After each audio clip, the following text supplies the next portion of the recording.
तर रामनवमीच्या निमित्त प्रभू रामचंद्रांनी नवमीच्या दिवशी का जन्म घेतला याच्यावरती आपण चर्चा करूया. माझ्याबरोबर इथे 2 भक्त बसलेत आणि त्यांना मी विनंती करतो की त्यांनी 9चा पाढा माझ्याबरोबर म्हणा. 9 एके 9 9, 9 दुने 18, 8 आणि 1 किती? 8 8 आणि 1 9 9, 9 त्रिक 27, 27 7 आणि 3 किती? 7 7 आणि 2 9 9, 9 9 चौक 36, 36 6 आणि 3 किती? 9 9 9 पाचे 9 5 45, 4 आणि 5 किती? 9 9 सक 9 सक 54 54, 5 आणि 4 किती? 9 9 सत्ते 63, 63 6 आणि 3 किती? 9 आणि 9 आठे 72, 7 आणि 2 किती? 9 9 आणि 9 नव्हे 81, 81, 8 आणि 1 किती? 9 आणि 9 दहा 9 90, 90. 9 आणि 0 किती? अरे काही करा तुम्ही 9ला बरोबर 9च उत्तर येतं. म्हणून 9 हा अत्यंतिक स्थिर असा आकडा आहे. आणि प्रभू रामचंद्र हे स्थिर होते. कधी तुम्ही प्रभू रामचंद्रांना चिडलेत, ओरडलेत, नाचतायत, उड्या मारतायत असं कधी माकडांबरोबर राहून देखील त्यांनी कधी असा कार्यक्रम केला नाही. स्थिर स्थिर स्थिर स्थिर. म्हणून त्यांनी नवमीच्या दिवशी या जगामध्ये अवतीर्ण होण्याचं त्यांनी ठरवलं. प्रभू रामचंद्र जेव्हा आपल्या आईच्या गर्भात होते तेव्हा तुम्हाला विश्वास बसणार नाही की कैकेयी, सुमित्रा आणि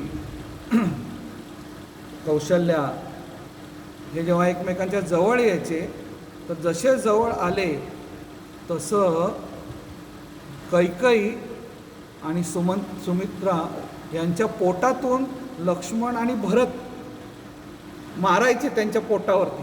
जसं काय की आम्हाला त्या रामाला हात लावायचा त्यांच्या चरणात. आपण ऐकतो की पोरं आईच्या गर्भात लात मारतात, हे हात मारायचे आणि असं करायचे की आम्हाला बाहेर काढा, आम्हाला त्या प्रभू रामांचे चरण पकडायचे आहे. तर प्रभू रामचंद्रांचा जन्म झाला. त्यानंतर मग पुष्मी नक्षत्रामध्ये भरताचा झाला आणि आश्लेषा नक्षत्रामध्ये नंतर लक्ष्मणाचा जन्म झाला काही काळानंतर. धर्म अर्थ काम मोक्ष आपण म्हणतो. तर राम म्हणजे धर्म आणि लक्ष्मण म्हणजे अर्थ. आणि हा अर्थ म्हणजे पैसा. आणि हा जो लक्ष्मण होता हा लक्ष्मण रामाच्या सेवेत होता. तसं अर्थ म्हणजे पैसा हा धर्माच्या सेवेमध्ये लागला पाहिजे. कारण राम धर्म आहेत आणि लक्ष्मण कोण आहेत? अर्थ. मोठ्याने बोला, कोण आहेत लक्ष्मण? अर्थ. भरत काय आहे? तर मोक्ष. भरत आहेत मोक्ष आणि शत्रुघ्न आहेत काम. धर्म अर्थ काम मोक्ष. तर काम जे आहे, काम म्हणजे काय? आपल्या इच्छा. काम म्हणजे काय? आपल्या इच्छा. आणि आपल्या इच्छा कशासाठी लावल्या पाहिजेत? शत्रुघ्न कोणाच्या सेवेत होता? भरताच्या. भरत काय? मोक्ष. तर आपल्या सगळ्या इच्छा हे कुठे आपण केंद्रित केल्या पाहिजेत? मोक्षासाठी. आता रामचंद्रांच्या आयुष्यापासून आपण काही धडे घेऊया. रामचंद्र विश्वामित्रांना भेटायला, रामचंद्र विश्वामित्रांबरोबर ती आपल्या ऋषींच्या रक्षणार्थ गेले. म्हणजे आयुष्यामध्ये घराच्या बाहेर पहिल्यांदा पडले ते भक्तांना वाचवण्यासाठी. ऋषीमुनी यज्ञ करत होते आणि प्रभू रामचंद्र त्यांना वाचवण्यासाठी आपल्या विश्वामित्र मुनींबरोबरती ते बाहेर गेले. अहिल्याच्या गोष्टीतून आपल्याला काय कळतं? अहिल्याच्या गोष्टीमधून आपल्याला एक गोष्ट कळती. आपण ते जरासं डिटेल्समध्ये बघू. 1 मिनटं या ठिकाणी आपण जरासं पॉज घेतोय. पावन सीताराम. तर आपण एका भक्ताविषयी आज चर्चा करू आणि प्रभू रामचंद्र भक्ताचा उद्धार कसा करतात याच्याविषयी आपण आज चर्चा करू. अहिल्या ही ब्रह्मदेवाची मुलगी आणि ती इतकी सुंदर होती की ब्रह्मदेवाने तिचा स्वयंवर रचायचा ठरवला. आणि ही अहिल्या तिला प्राप्त करण्यासाठी भले भले देवी देवता इंद्र पण आले होते. इंद्राची फार इच्छा होती अहिल्याबरोबर आपलं विवाह. ब्रह्मदेवानी अट टाकली की जो कोणी पूर्ण ब्रह्मांडाला चक्कर मारून पहिला येईल अहिल्या त्याची. तर सगळेजण आपापल्या वाहनांवरती गेले. इंद्र ऐरावतावरती गेला आणि इकडं गौतम ऋषींनी काय केलं की गोमातेलाच प्रदक्षिणा केली आणि ब्रह्मदेवापाशी गेली. कारण अखिल ब्रह्मांड त्या गोमातेच्या पोटामध्ये. भगवान श्रीकृष्णांनी आपल्या आध्यात्मिक विश्वाचं नाव गोलोक असं ठेवलंय. गो म्हणजे गाय. मग गौतम ऋषी वरती ब्रह्मदेव खुश झाले आणि ब्रह्मदेव म्हणाले की माझी पुत्री तुला देतो. पण इंद्राच्या मनामध्ये मात्र राहिलं की मला अहिल्या हवी होती आणि तो तिथे तेच विचार करत राहिला. म्हणजे इंद्र असा होता की स्वर्गामध्ये बसलेला असायचा आणि अप्सरासमोर नाचत असायच्या, पण इंद्राच्या मनामध्ये अहिल्याचा विचार. जेव्हा माणूस आपल्याकडे काय आहे ते सगळं विसरतो. एकदा वेडा पिसा झाला ना, म्हणून आपण हिंदीमध्ये काय म्हणतो, दिल तो पागल है. तसा इंद्र पागल झाला होता. कुणासाठी? अहिल्यासाठी. तिथे समोर नाचतायत, अप्सरा नाचतायत, उर्वशी नाचते, रंभा नाचते, पण इंद्राच्या मनात अहिल्या. मग त्याला बृहस्पती देवी देवतांचे गुरु त्यांनी समजूत घातली की बाबा हे बरं नाही. मला लक्षात आलं तुझ्या मनात काय चाललं, हे बरोबर नाही. पण ज्याची मती गेलेली असती त्याला कोणीही समजवू शकत नाही. इंद्र म्हणाला ठीक आहे, काय बोललात ते बोललात. काहीही उपदेशांचा फरक पडत नाही जर का माणूस कशाशी आसक्त झाला तर. म्हणून श्रीकृष्ण आणि श्रीराम याच्या व्यतिरिक्त कोणाशीही आसक्त व्हायचं नाही. Very good. जसं की आपण बघितलं अहिल्याच्या आयुष्यामध्ये या गोष्टीमध्ये की इंद्र तिच्यासाठी वेडा झाला आणि त्याला कसलंच काही कोणाचा उपदेश, गुरूंचा उपदेश पण त्याला समजेन असा झाला. आणि मग तो इंद्र तिथे आला गौतम मुनींच्या आश्रमापाशी आणि पहिलं स्वरूप केलं कोंबड्याचं आणि आवाज केला कुकूच कू. काय आवाज केला? बघा, स्वर्गाचा राजा पृथ्वीवरती येऊन काय करतोय? कोंबडा. आणि काय आवाज करतोय? असं असले तसले आवाज करायचे नाही. काय आवाज करायचा? हरे कृष्णा कृष्णा कृष्णा हरे हरे, हरे राम राम राम हरे हरे. कारण या आवाजा व्यतिरिक्त दुसरा काही आवाज कराल तर कोंबडं बिमडं होऊन काय करायला लागेल? कुकू करायला लागेल. गौतम मुनी हा मध्यरात्री कुकूचा आवाज आला. त्यावेळेस घड्याळ वगैरे नव्हती. गौतम मुनी गेले नदीवरती आंघोळ करायला. मग ह्या परत इंद्र आणि गौतम मुनींचं वेश घेऊन अहिल्यापाशी गेला आणि म्हणाला की मला तुझ्याशी भोग करायचा आहे. आणि असं घाई करत होता. त्याला वाटत होते गौतम मुनी. तेव्हा तिला जरा संशय आला, अहिल्याला संशय आला की हा माझा पती नाही. मग त्यांनी तिला जसं आपल्या भाऊपाशात घेतलं, तिच्या लक्षात आलं की हा इंद्र आहे. आणि इंद्र हे लक्षात आल्यानंतर तिच्या मनात काय विचार आला? बघा त्या स्वर्गाचा राजा इंद्र मला मिठी मारायला खाली आला. आणि ती आपल्या पतीला विसरून गेली. तर आपण जर काही गोष्ट व्यवस्थित ऐकाल तर आपल्याला लक्षात येतं की अहिल्या ही एक साधक होती. आपला नवरा गौतम मुनी म्हणजे त्यांचे गुरु होते. पण गुरु नसताना जवळ तिला इंद्राने आमिष दाखवलं. तिच्या लक्षात आलं, अहिल्याच्या लक्षात आलं हा इंद्र आहे. पण तरी अहिल्या तिथून बाजूला गेली नाही. ही तिची चूक. आपण विचार करतो बिचाऱ्या अहिल्याला का शाप मिळाला. अहिल्या बाजूला गेली नाही. तसंच आपल्याला कळत असतं कधी कधी हे मोबाईलवर बघायला नको, तरी आपण बघत राहतो. आपल्याला कळतं हा पिक्चर बघायला नको, तरी आपण बघत राहतो. आपल्याला लक्षात येतं ही वेब सिरीज बघायची नाही, तरी आपण अहिल्यासारखं बघत राहतो. रात्रंदिवस रात्रंदिवस रात्रंदिवस. हे अहिल्यापासून आपल्याला धडा घ्यायचा. मग गौतम मुनी परत आले की हा इंद्र लगेच मांजर झाला. काय झाला? मांजर. काय आवाज केला त्यांनी? मग म्याव म्याव, म्हणजे स्वर्गाचा राजा पहिल्यांदा कोंबडा, मग एक वासनाधीन पुरुष आणि नंतर मांजर. ते मांजर गौतम मुनींच्या समोर आलं. तर गौतम मुनी हे इतके शुद्ध भक्त होते. शुद्ध भक्तासमोर आपल्याला मस्ती करता येत नाही. जसे गौतम मुनी समोर आले त्यांनी मांजराकडे बघितलं की मांजराचा इंद्र झाला लगेच. अरे आपण शुद्ध भक्तासमोर पकडले जातो. त्यामुळे कधीही आपल्या गुरूंशी, शुद्ध भक्तांशी कधीही मस्ती करायची नाही. आणि मग त्यांनी गौतम मुनीं त्यांनी काय शाप दिला? काय शाप दिला?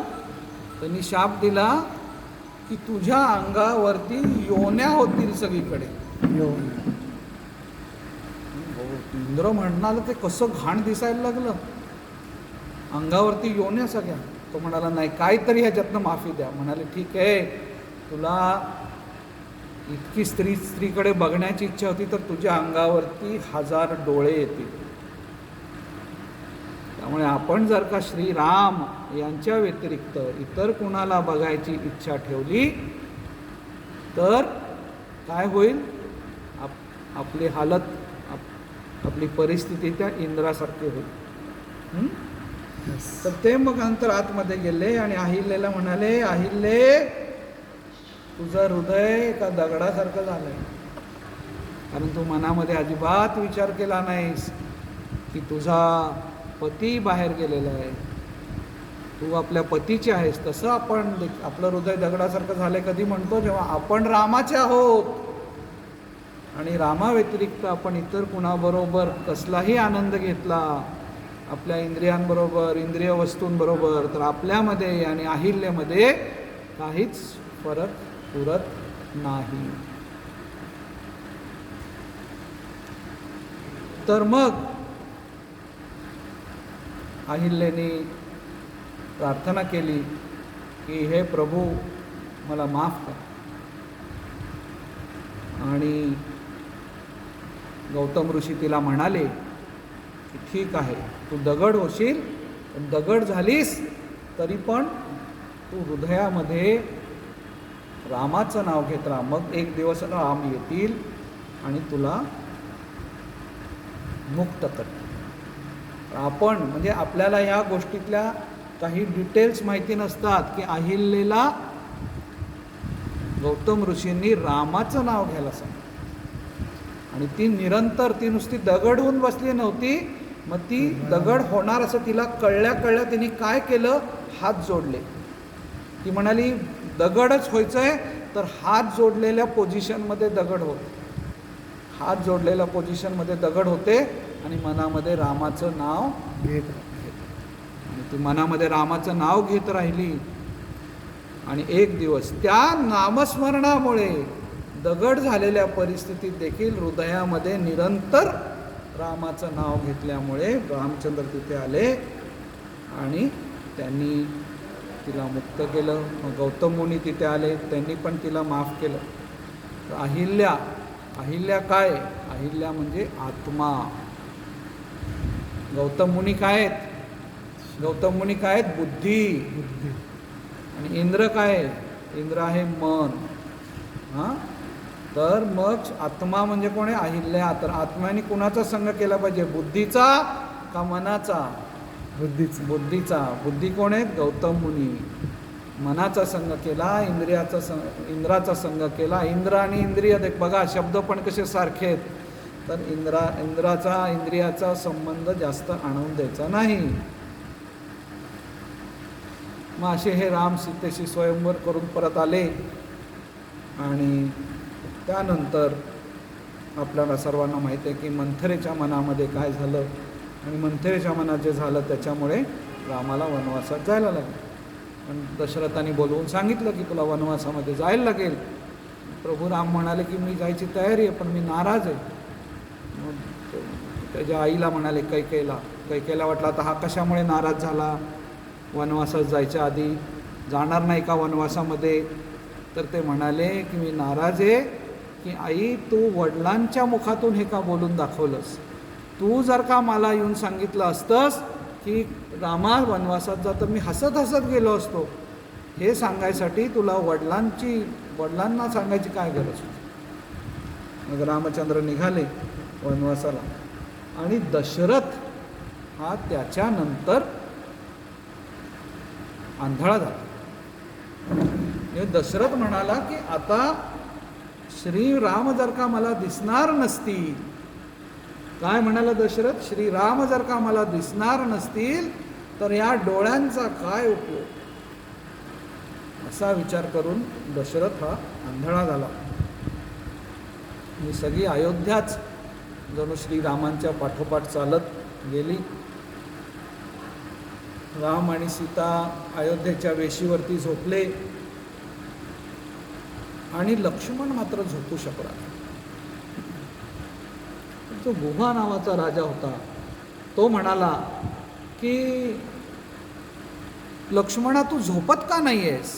तर लक्ष्मण म्हणाला मी जिवंत असताना रामाला वनवास घडला,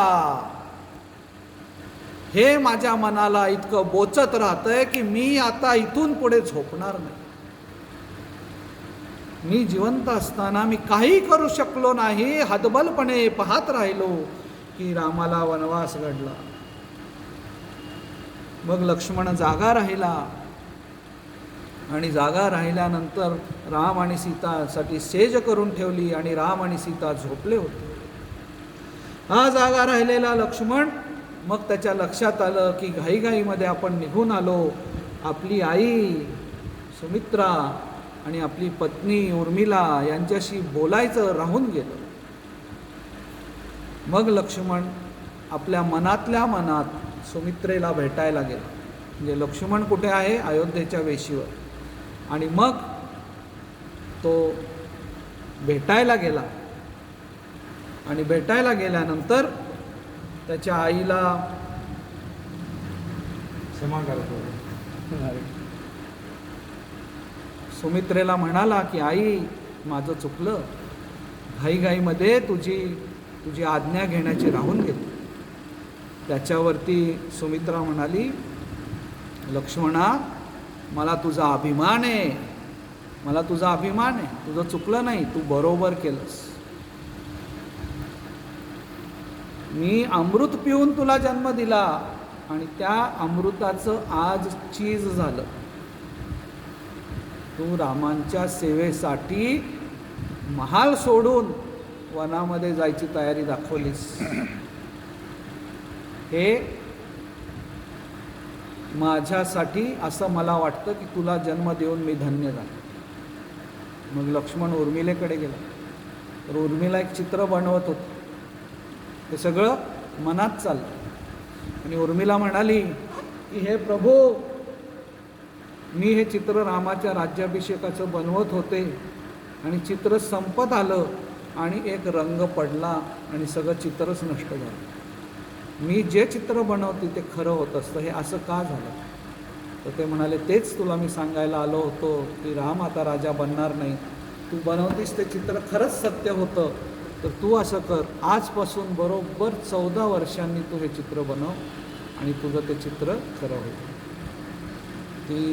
तिला खूप अभिमान वाटला कळल्यावर की आपले पती महालात न राहता रामांची सेवा करायला चाललेत. पण ती काय बोलली, मी प्रभू तुमच्याबरोबर येत नाही. अरे लोकांना वाटेल का तिला महालात राहायचं होतं म्हणून येत नाही, नाही म्हणत, ते कारण नाही. मी तुमच्याबरोबर आले तर तुम्हाला माझ्याकडे लक्ष द्यायला लागेल, तुम्हाला माझ्याकडे लक्ष द्यायला लागेल, आणि तुम्हाला रामाची सेवा करताना अडथळा येईल म्हणून मी येणार. आपण जर का राम, लक्ष्मण, भरत आणि शत्रुघ्न या चौघांची नावं जर का पाहिली तर राम म्हणजे काय, की सर्व गुणांनी संपन्न, सगळ्यांना आनंद देणारा, आनंदाचा सागर म्हणजे राम. लक्ष्मण म्हणजे ज्याकडे खूप लक्ष्मी किंवा ऐश्वर आहे. तर हा लक्ष्मण कधी राजा बनला, वनात जाऊन राहिला तर कसलं ऐश्वर आहे.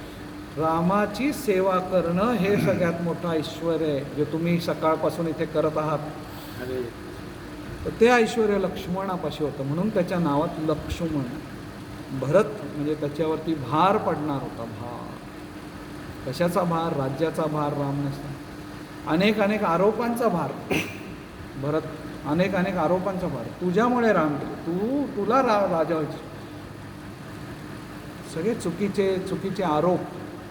तर या भौतिक जगात राहायचं असेल तर हे आरोप आपल्यावर केले जाणारच. हे आरोप सहन करत आपल्या मनामध्ये सदैव रामाचं चिंतन करायचं. शत्रुघ्न म्हणजे शत्रूला मारणारा. वास्तविक शत्रुघ्नाने केवळ लवणासूर नावाच्या एका असुराचा वध केला होता. मग कसल्या शत्रूला त्यांनी मारलं? त्याच्या मनात इच्छा खूप होत होती, मी रामाबरोबर वनवासात जावं आणि रामाची सेवा करावी. अरे वनामध्ये राम, सीता, लक्ष्मण, धमाल मस्ती, पिकनिक, 14 वर्ष 14 वर्ष यात्रा, रामाबरोबर डायरेक्ट राहत आहे.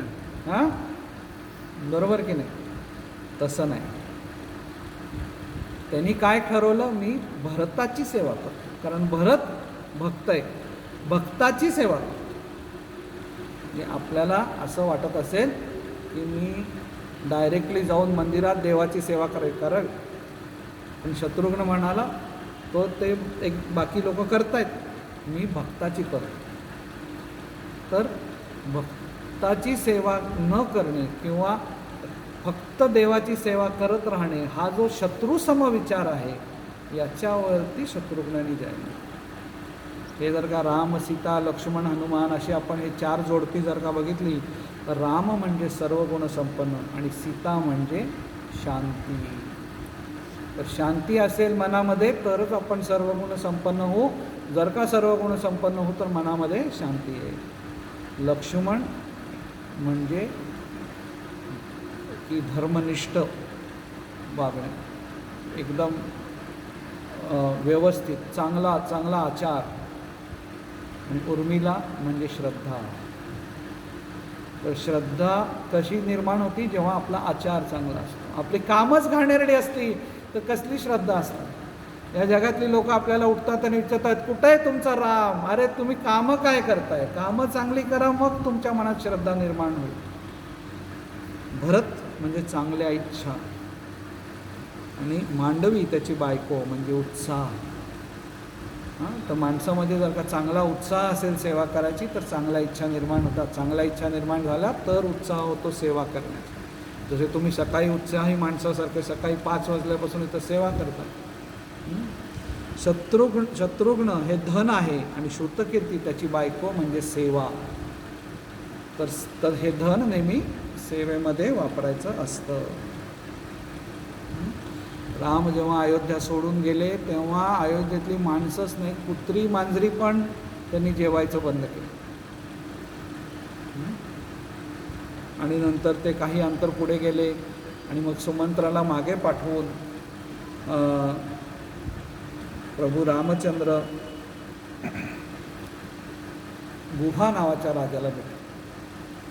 आणि जेव्हा गुहा तिथे होता तेव्हा गुहा राजा हा आदिवासी राजा होता. लक्ष्मणाने जेव्हा गुहाकडे बघितलं त्यांना वाटलं हा बाबा रामाला काहीतरी करेल, म्हणून लक्ष्मण रात्रभर जागा. गुहाला वाटलं की ह्याला राजा बनायचं म्हणून हा वनात आला ह्याला मारायला, त्यामुळे गुहा जागा. समोरून थोड्या वेळाने भरत आला. गुहा आणि लक्ष्मणाला वाटलं हा रामाला मारायला आलाय. आणि भरताच्या मनात काय विचार की मला रामाला घेऊन यायचं. म्हणजे गुहा रामावर प्रेम करतो, लक्ष्मण रामावर प्रेम करतो, भरत रामावर प्रेम करतो, पण तिघांमध्ये ट्रायंगल भांडणाचा. ही अशी परिस्थिती कॉंग्रिगेशनमध्ये झाली नाही पाहिजे, भक्तांच्या संघामध्ये. हे या रामायणातला संदेश आहे. तिघांनाही राम आवडतो पण तिघं एकमेकांशी भांडतात. अशी परिस्थिती नाही आली पाहिजेत. एकत्र येऊन गैरसमज दूर करून रामांच्या सेवेमध्ये एकनिष्ठ झालं पाहिजे.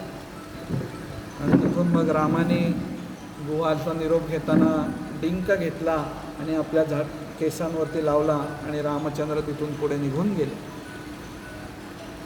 आणि पुढे गेल्यानंतर त्यांना गंगा पार करायची होती. आहे तिथं केवट नावाचा नाविक तिथे बसला होता आपले नाव घेऊन. जसे रामचंद्र तिथे आले तो म्हणाला की हे बघा, तुमची कीर्ती मी ऐकलेली आहे. तुम्ही दगडाला पाय लावला आणि त्या दगडाची नारी झाली. तुम्ही माझ्या बोटीला पाय लावाल आणि ज्या माझ्या बोटीची जर का एक स्त्रीमध्ये रूपांतर झालं तर तिला मी काय सांभाळणार? पहिली गोष्ट तर माझी बायको तिला स्वीकार करणार नाही. दुसरी गोष्ट, हा माझा धंदा आहे बोटीतून इकडं तिकडं घेऊन जाणं. तर मी तुम्हाला माझ्या बोटीला पाय लावू द्यायच्या आधी हे पाय धुवून घेणार. आणि मग केवट पाय धुवायला लागला भगवंतांचे आणि ते सगळं पाणी त्यांनी धुतलं आणि स्वतः पिलं. आणि पिताना काय केलं? लक्ष्मीकडे बघत हसत पिलं. लक्ष्मी म्हणाली की हा असा का हसतोय माझ्याकडे बघून प्रभूंचं चरणामृत पिताना? आणि मग तिच्या लक्षात आलं की क्षीरसागरामध्ये विष्णू जेव्हा झोपले होते तर त्या सागरातलं एक कासव सारखं वरती येऊन भगवान श्रीकृष्णांच्या पाय चाटण्याचा प्रयत्न करत होते आणि मी त्या कासवाला हटकावून दिलं होतं. त्यावेळेस त्या कासवाने शाप दिला होता. शाप म्हणजे कासवाने प्रतिज्ञा केली होती की हे लक्ष्मी, एक दिवस तू बघशील मी प्रभू रामांचं चरणामृत घेत असेन आणि तू फक्त बघत बसशील आणि तुला मी एक थेंबसुद्धा देणार नाही त्यातला. आणि म्हणून तो लक्ष्मीकडे बघत हसत पित होता चरणामृत आणि लक्ष्मीला म्हणत होता, आठवतंय का मीच ते कासव होतो आणि मला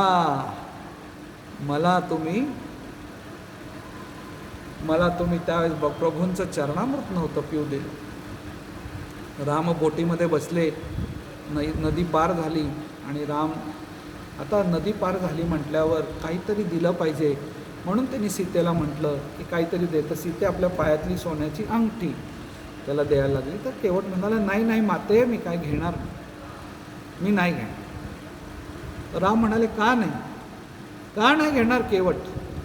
हां, का म्हटले राम केवटाकडून की मी तुझ्याकडून का घेणार नाही? कोणाला माहीत आहे याचं उत्तर? हां, केवट जेव्हा रामाला गंगेच्या पार बोटीमध्ये बसून घेऊन गेला आणि सीता मैयाने आपल्या पायातली अंगठी काढून त्याला दिली की काहीतरी तुला दिलं पाहिजे आम्हाला पार केल्याबद्दल पैसे, म्हणून ही अंगठी ठेव. तर केवट म्हणाला, नाही मी घेणार. चरणाची नाही, चरण.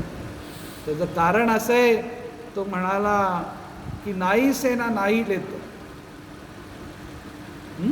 धोबी सेना धोबी लेतो. म्हणाला, अहो एक न्हावी दुसऱ्या न्हाव्याकडनं पैसे घेत नाही. एक धोबी दुसऱ्या धोब्याकडनं पैसे घेत नाही. मी इथला नाविक आहे. कुठला नाविक आहे? तुम्ही भवसागर पार करताय प्रभू राम. केवट म्हणाला की देवा, तुमच्या दाराशी येईन तेव्हा मला पार करून न्या, आत्ता काही पैसे नका देऊ. तर इतकं सुंदर तुलसीदासजी लिहितात की प्रभु आए मोरे द्वार पार मैंने कर दियो, आऊंगा जब तोरे द्वार पार मोहे कर दियो. बोलो सियावर रामचंद्र की जय. सीताराम असे चालत पुढे जातात आणि पुढे गेल्यानंतर आपण बघतो त्यांच्यानंतर भरत त्यांना भेटायला येतो. ते भरताला परत पाठवून देतात आणि भरत तिथून जातो पादुका घेऊन. त्या पादुका नंतर शत्रुघ्नच सगळं राज्य खरं सांभाळतो आणि भरत जमिनीखाली झोपतो. म्हणजे माझा राम जर का जमिनीवरती झोपतो, नंदीग्राम नावाची जी जागा आहे जिथं आपण गेला असाल अयोध्येच्या जवळ, तिथं भरत भुयाराखाली झोपायचा. तो म्हणाला की राम जमिनीवर झोपतात, मी जमिनीवर कसं झोपतो? किती वेळ आपल्याकडे अजून? बोला आवाज येईपर्यंत दिला काय प्रॉब्लेम.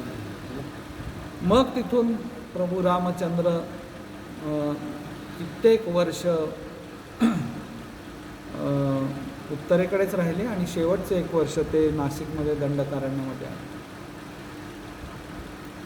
आणि तिथे शूर्पणखा आली एक दिवस. आणि आपण ऐकतो की तिने रामाला पाहिलं, मग एका सुंदर स्त्रीचं रूप घेतलं.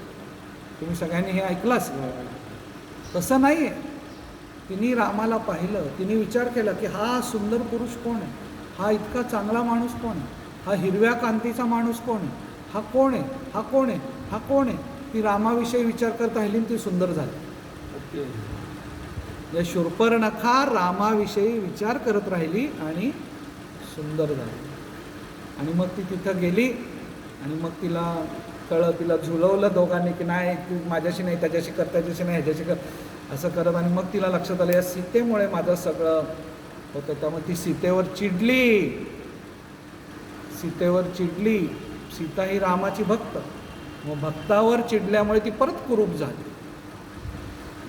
तिचं रौद्र रूप कुरूप झाली. म्हणजे रामाचा विचार केला, सुंदर झाली. सीतेचा अपराध केला, परत राक्षसीन झाली.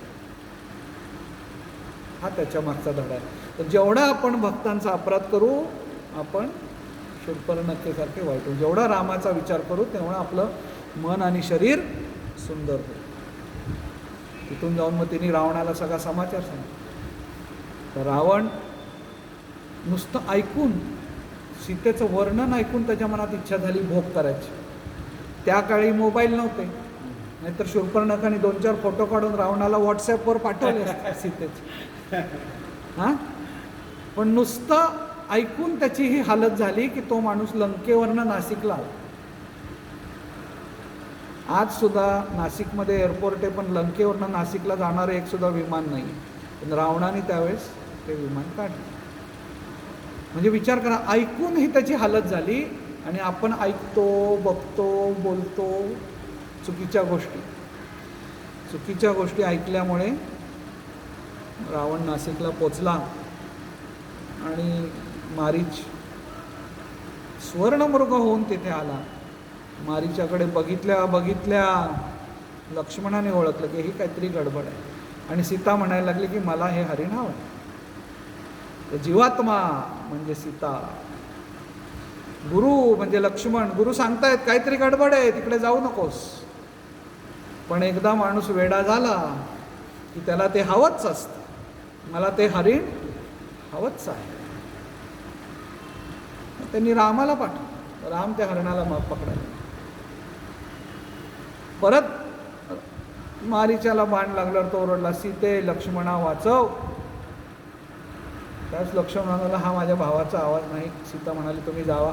त्यानं मग त्यांनी लक्ष्मण रेखा आखली. म्हणाले याच्या पलीकडे जायचं नाही. आणि मग रावण आला. लक्ष्मण रेखा म्हणजे काय लक्ष्मण रेखा? लक्ष्मण रेखा म्हणजे आपले 4 नियम. जुगार खेळायचा नाही, परस्त्री संग करायचा नाही, दारू प्यायची नाही आणि मांसाहार करायचा. हे आपल्यासाठी आणि 16 माळांचा जप करणं, आपल्याच लक्ष्मण रेखेच्या या बाजूला राहून वैष्णवांची सेवा करणं. पण सीतेने लक्ष्मण रेखा ओलांडली आणि मग रावण तिला घेऊन गेला. तसंच भक्त जेव्हा 4 नियमांची लक्ष्मण रेखा ओलांडतात तेव्हा त्यांना रावण घेऊन जातो. आणि मग रस्त्यामध्ये जटायूने पाहिलं. जटायूला माहिती होतं रावण हा खूप शक्तिशाली आहे, मी त्याच्याशी युद्ध करायला गेलो तर मी मरणार 100%. अरे म्हणून काय झालं, मरणार म्हणून काय झालं, भिडलं जाऊ. भक्तांनी कधी जिंकायचा हारायचा विचार करायचा नाही.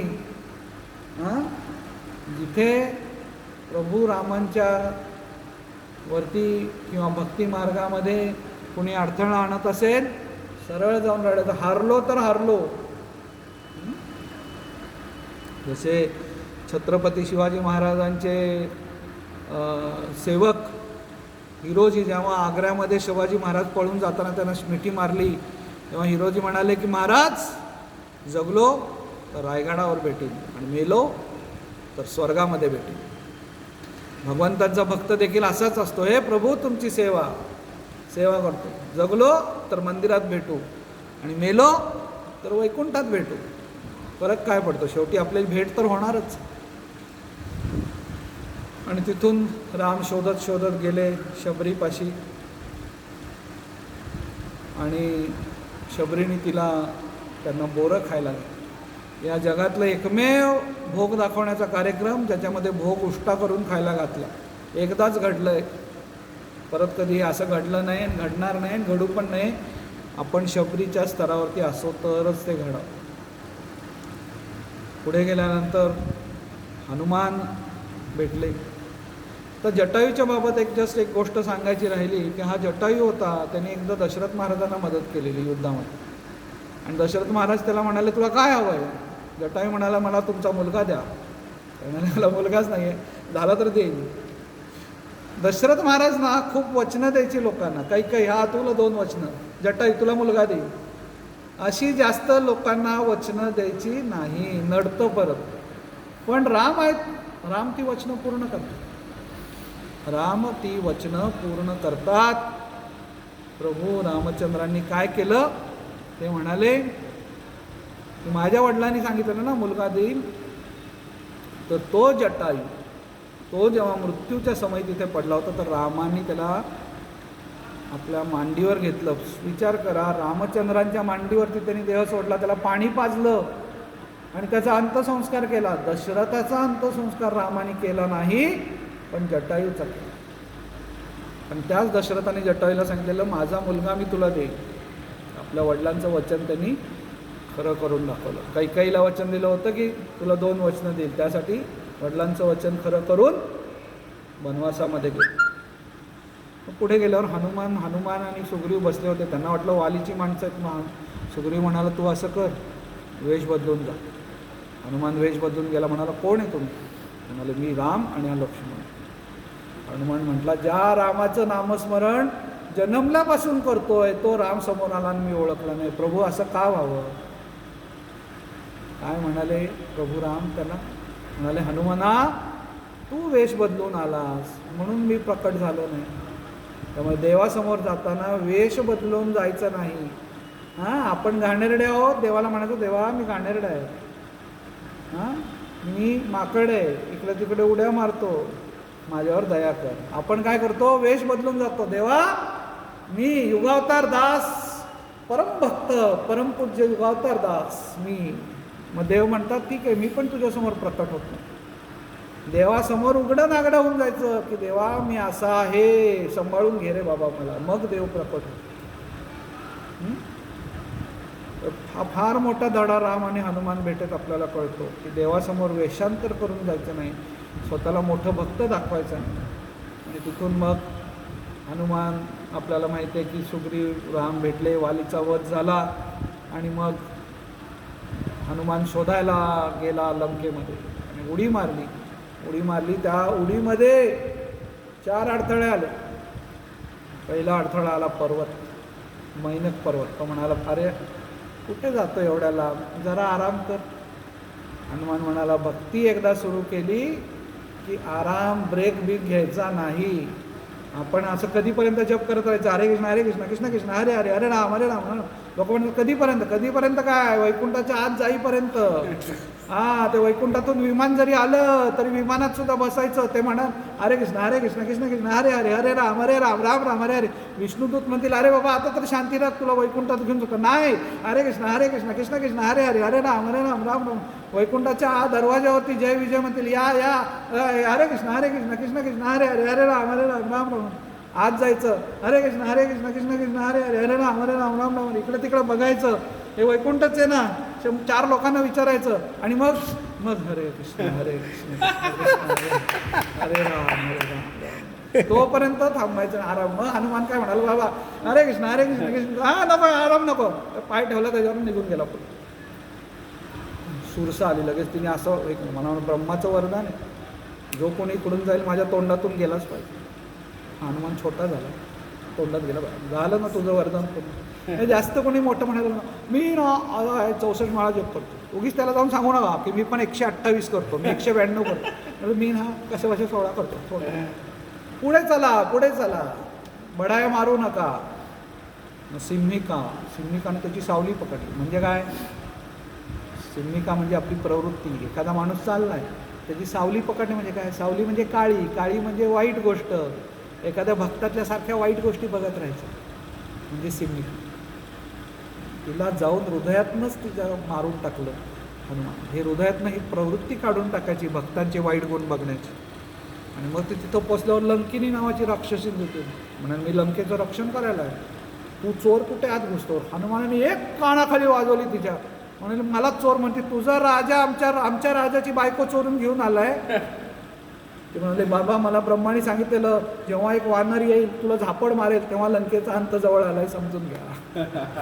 तर ही लंकिनी काय आहे, कर्मी लोक राम असतोय, राम असतोय, राम राम नावं ठेवतात. त्यांना एक वाजवायची. कशी वाजवायची? हाताने नाही, आपल्या तोंडाने. म्हणून आपण रामायण वाचलं पाहिजे, म्हणून आपण गीता वाचली पाहिजे, महाभारत वाचली पाहिजे, भागवत वाचलं पाहिजे, श्रील प्रभुपादांची पुस्तक. मग आपण तत्वज्ञानाने हनुमानासारखे होऊन कुणी आपल्याशी जर का वाद घातला तर एक वाजवून द्यायची जोरात. कशाच्या जीवावरती? तत्वज्ञानाच्या जीवावर. त्यासाठी पुस्तकं वाचली पाहिजे. आणि मग ते गेले रावणाच्या विविध महालांमध्ये. आता तिथं त्या अर्धनग्न स्त्रिया पडल्या होत्या. हनुमान बालब्रह्मचारी, पण तरी देखील सेवा करण्यासाठी तो तिथे गेला. लोक म्हणतात की तुम्ही मुंबा नगरीमध्ये का राहता, एवढी मोहमाया सोडून जावा सफाळ्याला, राहावा, शेती करा. पण का तो सनातन गोपालदास सफाळा सोडून BEST बृहन्मुंबई विद्युत उपक्रमामध्ये काम करतो? कारण हनुमान गेला रावणाच्या महालात. का गेला? सेवा करायला. सेवा करायला. तुम्ही मी सगळे सफाळ्याला जाऊन राहिलो तर इथं प्रचार कोण करणार? म्हणून जितुके काही आपणास ठावे, तितुके हळूहळू शिकवावे. शहाणे करून सोडावे सकळ जन, शहाणे करावे जन, पतित करावे पावन. सृष्टीमध्ये भगवत भजन वाढवावे. सोडणी राम आनंद घन, ज्याचे मनी विषय चिंतन, त्यास कैसे समाधान. जयासी वाटे सुखाचे असावे, त्याने रघुनाथ भजनी लागावे. स्वयं सकळ त्यागावे दुःख मिळे. तिथून लंका जाळूनच तो परत आला. म्हणजे सेवा सांगितली 1 पैशाची, ह्यांनी केली रुपयाची. असा असतो भक्त. सनातन प्रभूंना सांगितलं इथं फक्त तुमचं मंदिर साफ करा, ते दरवाजापर्यंत झाडू मारत गेले. अशी आपलं मूड पाहिजे. आणि मग प्रभू रामाने सेतू बनवला. सेतू बनवताना खार पण मदत करत होती. खारीवरनं हात फिरवला. खारीचा वाटा म्हणतो ना आपण, खारीचा वाटा. थोडी तरी सेवा प्रत्येकाने करावी. हनुमानासारखी नाही जमली. आणि मग पुढे असं झालं की राम बघत होते की त्यांचं नाव लिहिलेला दगड तरून जातो. आपण त्या दगडासारखं, गुरूंनी आपल्यावरती राम लिहिलं म्हणून तरलोय. हां, तुम्हाला एक गोष्ट सांगतो. रावणाला मारल्यानंतर विभीषण सगळ्या लंकेतल्या लोकांना म्हणाला की हे बघा, तुमच्यापैकी जर का कोणी असेल ज्याला वाटत असेल की मी राजा नको, रावण राजा व्हायला पाहिजे होता, तर तुम्ही लंका सोडून जाऊ शकता. मी तुम्हाला मार्ग सांगेन बाहेर जायचं. त्यातल्या एक राक्षसाने हात वरती केला. तो म्हणाला, मला तू काय पसंत कर, माझा राजा राव. ते म्हणाले ठीक आहे. कसं बाहेर जाऊ म्हणाला, त्या ह्याच्यावरनं भारताला जाऊ का मी, समुद्र सेतू. ते म्हणाले नाही, त्याच्यावरनं फक्त भक्तच जाऊ शकतात रामाची, असुरांना तिथून जायला जमत नाही. ते म्हणाले मी तुला असं करतो, एक कागद देतो छोटासा, तो ठेवायचा बरोबर. हां, तो बरोबर ठेवायचा आणि तू समुद्रावरनं चालत कुठल्याही बेटावर जावा आणि राहा. फक्त एक काम करायचं, रस्त्यामध्ये कागद उघडायचा नाही. रस्त्यामध्ये कागद उघडायचा नाही. लगेच तो गेला समुद्रात, कागद हातामध्ये, समुद्रावरनं चालत. हां, भारतीय महासागरावरनं चालत जायचं. मजा आहे म्हणा, चालत चालत चालत. तर थोडा अंतर गेला, म्हणाला काय एवढं कागदात लिहिलं, एकदा उघडून तरी बघू. उघडून बघितलं, राम. म्हणाला रामाचं नाव लिहिलंय आणि ह्याच्यामुळे मी पुढं नाही, काय काय फालतू गेले असं म्हटलं की पुढं. म्हणजे रामाच्या नावावरती श्रद्धा उडाली की माणूस. राम स्वतः एकदम राम म्हणाले की मी पण एक दगड टाकून बघतो. त्यांनी दगड टाकला तो बुडला. हनुमान आला ते म्हणाले, अरे माझं नाव लिहिताय, दगड तरतोय, मी टाकलेला दगड बुडतोय. तो म्हणाला, अहो तुम्ही ज्याला सोडलं तो बुडणारच, त्यामुळे तुम्ही असे दगड टाकू नका, तुम्ही कोणाला सोडू नका. हं? आम्ही काय करतोय, दगडाला तुमच्याशी जोडतोय नाव लिहून, म्हणून तो तरतोय, आणि तुम्ही दगड सोडताय, मग तो कसा तरणार. तशी आपण दगडे रामाला प्रार्थना करतो, हे रामा आम्हाला सोडू नको, नाहीतर आम्ही बुडून जाऊ.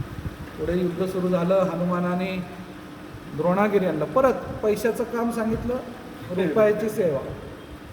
म्हणाले कुठे टेन्शन घेत बसायचं, हे सापडलं नाही सापडलं, अख्खा डोंगर काय ह्याच्यातनं घ्यायचं तो घ्या. या डोंगराचा एक छोटासा तुकडा